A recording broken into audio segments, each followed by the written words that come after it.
name is Rachel Glithrow, and I'm a reporter for the Dr. Bill Show, and we're here today with world-renowned psychologist Janessa Montoya. So why don't you start off by telling us the effects alcohol has on the brain and the body? Yes, so alcohol affects the brain and body in many ways. First, alcohol is a depressant. It slows down the body and mind by decreasing the transmission of nerve impulses in the central nervous system. This happens by imitating GABA, which inhibits the brain neural signaling. These disruptions can change mood and behavior and make it harder to think clearly and move with coordination. It seems to be a pretty common substance abuse that runs in families. Why is that? In psychology, it is referred to as observational learning, which simply means we learn new responses by watching the behavior of another.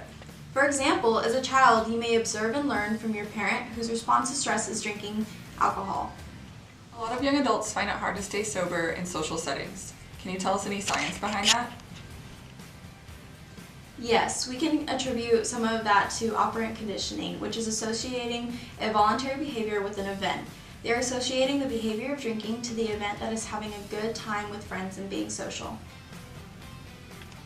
From a psychology standpoint, why is relapse so prominent in recovering addicts?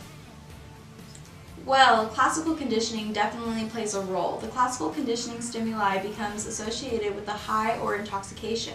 Therefore, any environment they associate with drinking poses a threat, especially since classical conditioning can begin to take over as a reflexive behavior without much thought. Thank you, Janessa, for sitting down and talking with us today. Now that we have some real psychological evidence, we can fire Dr. Bill. Thank you for having me.